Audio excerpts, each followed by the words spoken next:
नमस्कार। आज इस वीडियो में मैं आपको ओम चैंटिंग के बारे में बताऊंगी। You have the power to create your destiny.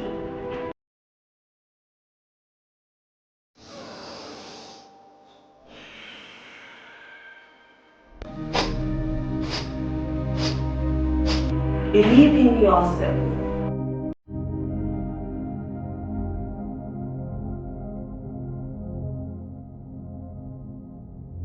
Maintain happiness in all situations.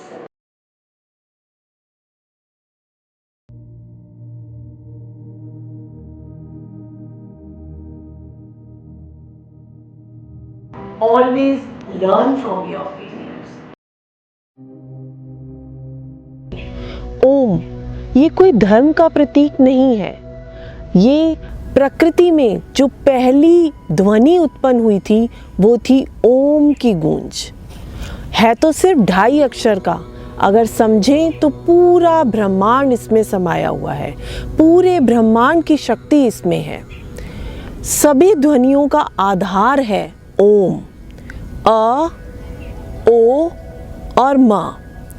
अ और ओ को हम एक साथ उच्चारण करते हैं, म की ध्वनि हम अलग से एक लेते हैं। अ जो है उसकी ध्वनि नाभि से उत्पन्न होती है। नाभि मतलब मणिपुर चक्र। जब हम अ की ध्वनि उत्पन्न करते हैं तो मणिपुर चक्र हमारा जागृत होता है। यहाँ से जाती हुई सीधी अनाहत चक्र जो छाती के मध्य में है, विशुद्धि चक्र। उसके बाद ये आज्ञा चक्र से होती हुई सहस्रार चक्र में ओम का उच्चारण होता है। तो अ की ध्वनि आपकी नाभि से उत्पन्न हुई। अ करते हुए हम ओ पे चले जाते हैं। हमारा जो मुंह है वो ओ की उसमें होता है और ध्वनि की जो कंपन है वो आपके मुंह के तालू के ऊपरी भाग में महसूस होती है। ओ की कंपन ओ आपके तालू के ऊपर महसूस होगा और म आपका थायराइड ग्लैंड यहाँ पर विशुद्धि चक्र को जागृत करता है, जाकर सीधा ब्रिज ऑफ द नोज जिसको हम सेतु कहते हैं नाक का, और आपके पूरे मस्तिष्क में इसकी ध्वनि कंपन महसूस होती है और सहस्त्रार चक्र को जागृत करती है जो 1000 पंखुड़ियों वाला है।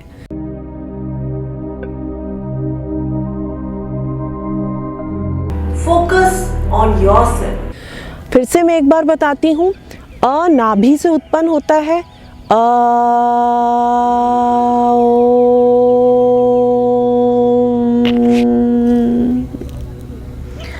ओ की ध्वनि आपके तालू के ऊपरी हिस्से में ओ, और फिर म आपका विशुद्धि चक्र को जागृत करता हुआ यहाँ पर आता है ब्रिज ऑफ द नोज, नाक की अंदर की जो हड्डी है उसमें इसकी कंपन को महसूस करना। पूरे मस्तिष्क में कानों को अगर बंद करेंगे तो पूरी ध्वनि आपके एक एक नसों को वाइब्रेट करती है। इसको महसूस करना बहुत ज़रूरी है।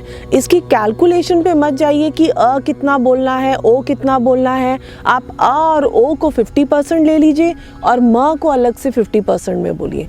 महसूस करना ज़्यादा ज़रूरी है। महसूस करना ज़्यादा लाभकारी होगा आपके लिए कि आप उसकी कंपन को कहाँ कहाँ महसूस कर रहे हैं, किस किस ऑर्गन में इसकी वाइब्रेशन को फील कर रहे हैं। अब मैं आपको इसकी विधि बताऊंगी, इसको आप मेरे साथ अभ्यास कीजिएगा और धीरे धीरे आप रोज़ इसको दिन में 2 बार इसका ज़रूर अभ्यास कीजिए। कई बीमारियों से आप इससे बच सकेंगे। चलिए, आप सुखासन में बैठिए या आप अगर पद्मासन लगा सकते हैं तो पद्मासन भी लगाइए। जिस तरीके से आराम पूर्वक आप बैठ सकते हैं आप बैठिए। कुर्सी पर बैठ के भी आप इसका उच्चारण कर सकते हैं। रीढ़ की हड्डी आपकी बिल्कुल सीधी होनी चाहिए, गर्दन बिल्कुल सीधी, कंधे पीछे की तरफ खींचे हुए ताकि हम अपनी लंग्स को एक्सपैंड कर सकें। आपके एक एक मसल्स, आपकी एक एक नसें एक्सपैंड हों और हम इसकी वाइब्रेशन को ज़्यादा से ज़्यादा अपने शरीर में महसूस कर सकें। हथेलियों को जांघों के ऊपर रखिएगा और आंखें कोमलता से बंद कीजिए। आंखें बंद, सांसों पर ध्यान दीजिए, मन को शांत कीजिए। इनहेल करिए, गहरी सांस अंदर, गहरी सांस बाहर।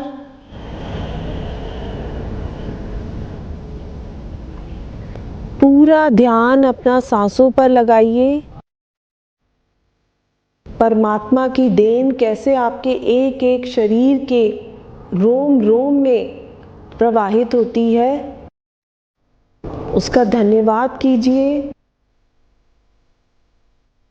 इनहेल,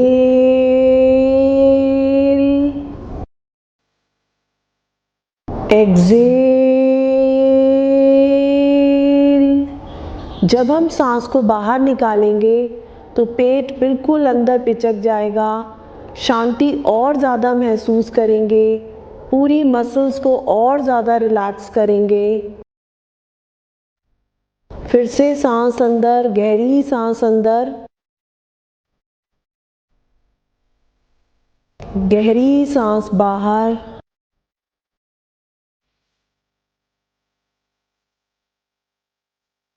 अब हम ओम का उच्चारण करेंगे। गहरी सांस, ज़्यादा से ज़्यादा सांस अंदर लीजिए, फेफड़ों को फुलाइए, पेट को फुलाइए।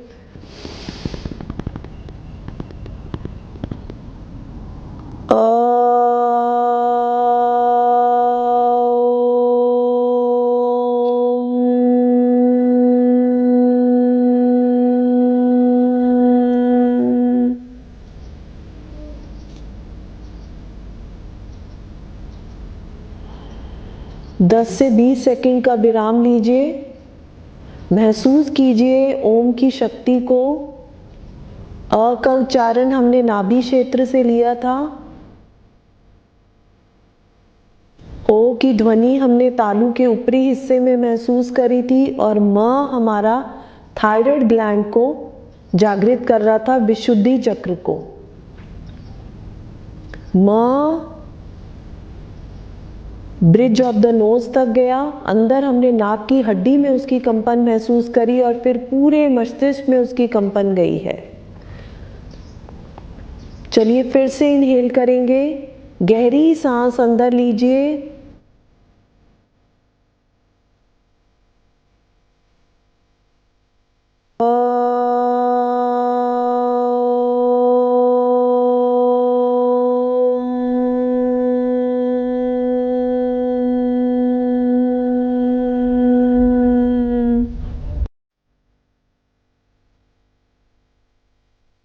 दस से 20 सेकंड का विराम करेंगे। महसूस कीजिए आपका शरीर और शांत होता जा रहा है। सबकॉन्शियस माइंड में आप जा रहे हैं। ताजगी को महसूस कीजिए। फिर से गहरी सांस अंदर लेंगे,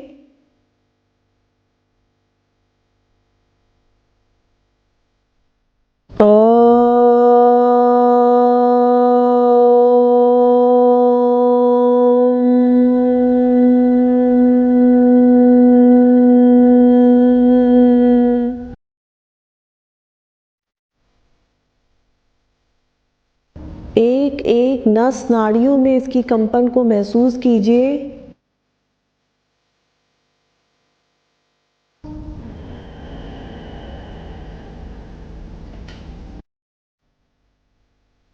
ध्यान की अवस्था में हम धीरे धीरे जाने लग जाएंगे।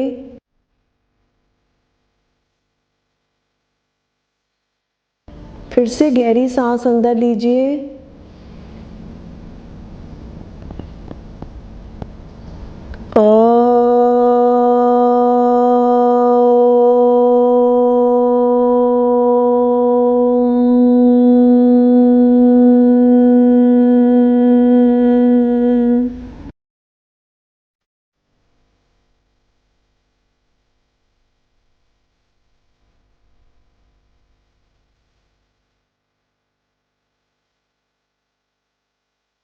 एक बार फिर से गहरी सांस अंदर लीजिए,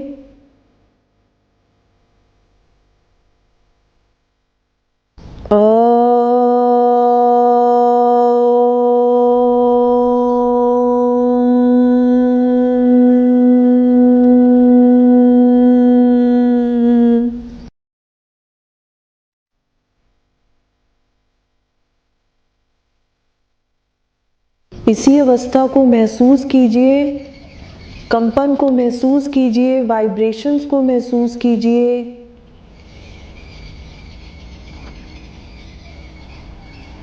सांसों पर ध्यान दीजिए।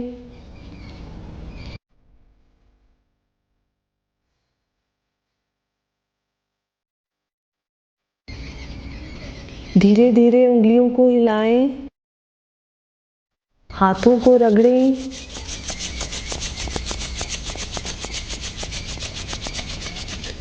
आंखों पर रखिए, हल्का सा आंखों को दबाइए। मुंह को दबाते हुए एक अच्छी सी मुस्कान और धन्यवाद की अवस्था से आंखें खोल लीजिए।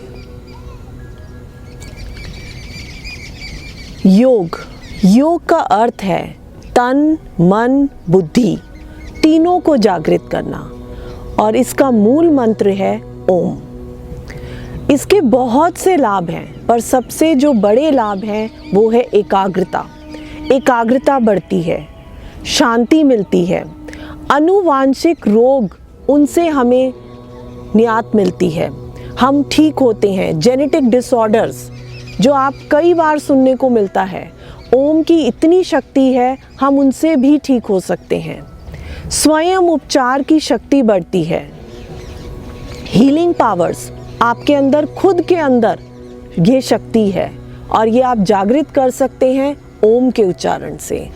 और ऐसी कई बीमारियां, थायराइड, ब्लड प्रेशर, सांसों की बीमारियां, लंग्स की प्रॉब्लम, ऐसी कई बीमारियों से हम निजात पा सकते हैं। कम से कम दिन में 2 बार इसका ज़रूर उच्चारण कीजिए। आप धीरे धीरे 5 की गिनती तक लीजिए, 11 की गिनती तक लीजिए, 21 की गिनती तक जाइए। स्टूडेंट्स के लिए ये बहुत ही लाभकारी है, फोकस और कंसंट्रेशन के लिए। शरीर मध्यम खलु धर्म साधनम, शरीर ही सभी धर्मों को पूरे करने का साधन है। शरीर को सेहतमंद बनाइए, निरोग बनाइए, निरोगी काया रखिए। ये हमारा सबसे पहला कर्तव्य है। ओम का उच्चारण पूरी ब्रह्मांड की शक्ति को आप अपने अंदर प्रवाहित करेंगे। इसका अभ्यास कीजिए, स्वस्थ रहिए और इसका पालन कीजिए। नमस्कार।